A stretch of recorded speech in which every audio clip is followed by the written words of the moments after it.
So it seems many times, whether it's feminism, Black Lives Matter, Antifa, whoever's coming up with statistics, they overblow, they amplify, they take examples of certain things that are happening, and then they claim it is the norm. Okay, whether it's young black guys getting shot for no reason by mostly white cops, which it's happened. There's no question. And it's amplified to try to make you believe that it is the norm, when of course it is not anything close to being normal. And it's unfortunate. I mean, don't get me wrong. I mean, whatever case you're talking about, or just a random, black man stopped for speeding and he gets shot by a cop. I mean, it's horrible. Everybody feels terrible about this, and we need to do something. And my understanding is police departments are doing more training and trying to weed out the bad apples that perhaps are actually, racist, whatevers. It is the same with feminism. 100,000 women in this country are raped every year, reported rapes, which I mean, if you don't understand that is a big problem, I don't know what to tell you. But it is not common. Remember, there are about 170 million women in the United States. Now, for those 100,000 that were raped, that obviously it's a life-changing experience and probably will be with them the rest of their lives with PTSD and various other things. But that is a fraction of a percent per year. It's still too high. Don't take it the wrong way. We should have no rape. We should have no sexual assault. Nothing like that. Unfortunately, there are bad people in this world. It's never going to be utopia unless those bad people somehow, are exiled to an island so they can, be bad with themselves. I don't know what the solution is. There's always been, and probably always will be, bad people, mentally ill people, just psychopaths, sociopaths, criminal people. Those are the people that are doing this. Now, feminism, with respect to the rape business, teach men not to rape. Yes, I'm all for it. Teach men that this is wrong, don't do it, etc., and so on. But you're not going to teach someone who is a psychopath that raping a woman is wrong, because they don't process that. Why is it wrong? Why? It's complicated. I'm not a psychiatrist, but you can read up on it. So, in an effort to, on the positive side, prevent people getting away with the crime of rape due to a woman drinking, Governor Mario Cuomo in the great state of New York has proposed some legislation that would close a rape loophole, in quotes, in New York law. Now, the rape loophole that Governor Cuomo intends on, closing, in the law specifically, it says if a woman is involuntarily incapacitated, or a man, but let's not even talk about that, because men don't matter, only the women.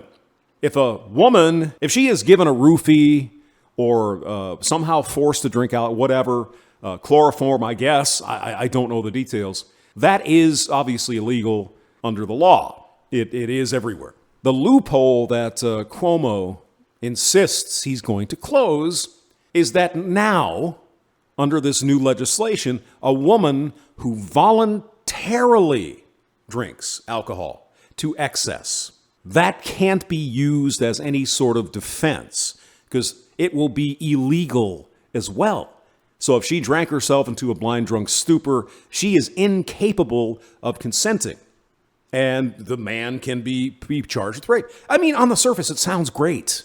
It sounds fantastic. I mean, how are all these men getting away with raping women in the state of New York just by saying the words, the magic words? Well, she drank a lot and,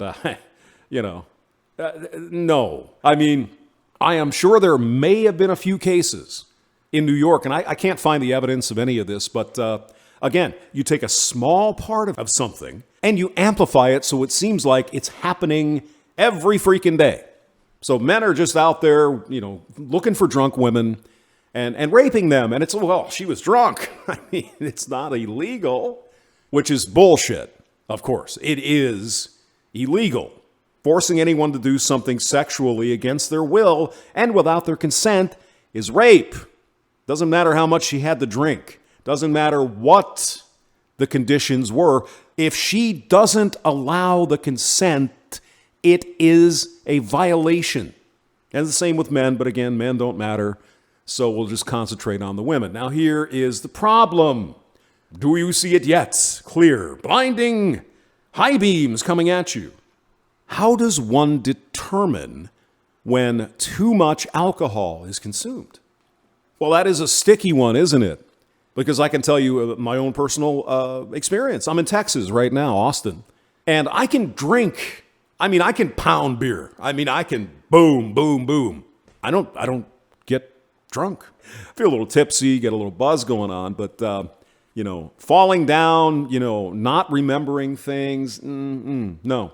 However, if I go back to the home state of Colorado, where you're at 5,000 or 6,000 feet in the air, I can drink 6 beers and I'm really buzzed because of the lack of oxygen and all that other stuff. So how does a judge, jury, prosecutor, anyone determine that this particular woman was drunk beyond the ability to consent? There's no way, is there? My point is simply this. Rapist scumbags who do this to women go to jail, go to Attica, and rot, as far as I'm concerned. But again, it's not a widespread thing, but there are a certain subset of women that might use this new legislation as a get-out-of-jail-free card, so to speak. Regret. Oh my God, I must have had too much to drink. He raped me. Or I had 1 glass of beer, we had sex, it was rape. How is the jury able to determine this woman's level of alcohol consumption? 1 drink could make her incapacitated. Or it might take 24 drinks. And even then, she's still not incapacitated. My understanding is there are some people who can drink alcohol and have no effects. Again, very few, very rare. But my point is simply this. You're putting subjective stuff or attempting to put subjective things into law. Well, I was too drunk, I couldn't consent. Or, well, how do we know that? Why do you think they've been pounding listen and believe into our brain pans for years? Listen and believe it. If she tells you it happened, it happened. So they're going to make it seem like there's this big loophole and all these bad rapists are getting out because, well, she was drunk. Well, yeah, you're right. That's not rape. Because she drank herself into a stupor. I suspect this is not happening in New York, and it shouldn't happen in New York. And it also shouldn't happen that a consensual encounter can be called rape because she had some cocktails. Do you see where this is going? I'll put the link below. James Maxwell, thank you for listening.